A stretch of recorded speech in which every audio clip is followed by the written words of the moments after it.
My name is Patricia Young, and I've been a flight attendant for a major U.S. air carrier for 23 years. As you know, unlike other workers, the flight attendants cannot step outside for a breath of fresh air when the air is full of cigarette smoke. We are truly hostages at 35,000 feet who are being subjected to pulmonary rape by the passengers who smoke. Unlike other workers whose health and safety are protected by standards set by governmental agencies, we, the flight attendants, are afforded absolutely no such protection. Some of the effects of this constant exposure, I'm sure you will know this anyway, to cigarette smoke are burning eyes, nose, and throat, recurrent infections of the sinuses and bronchial tree, reduced lung function, chronic fatigue and loss of hearing, and a weakened immune system. The more deadly effects for the flight attendants have been the increased risk of lung cancer and cervical cancer. The flight attendants are dying and have died from the cigarette smoke they have been exposed to while on the job. In the past, I have suffered from acute bronchitis, severe headaches, and a partial loss of hearing resulting from injuries to my ears while in flight because of the cigarette smoke in my working environment. I've also interviewed many flight attendants with smoke-related injuries, some with lung disease and lung cancer, to try to put together some statistics for you today. The individuals will not talk on record, for they fear that their jobs and their health benefits will be taken away from them, and they are very outspoken about this with me privately.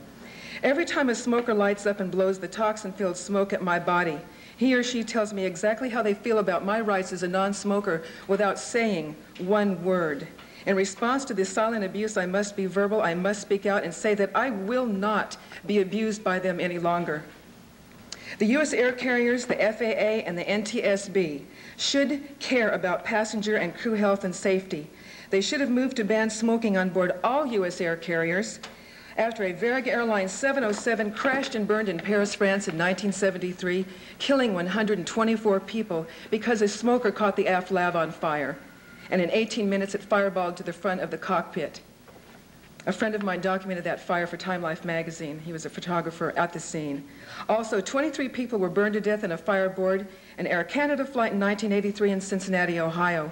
The Canadian government has since banned smoking on all flights within Canada and to the United States. On numerous occasions, I've walked through the aircraft cabin to discover a burning cigarette, either smoldering on the carpet or in the seats. I alone have experienced 5 fires on my flights from cigarette smokers.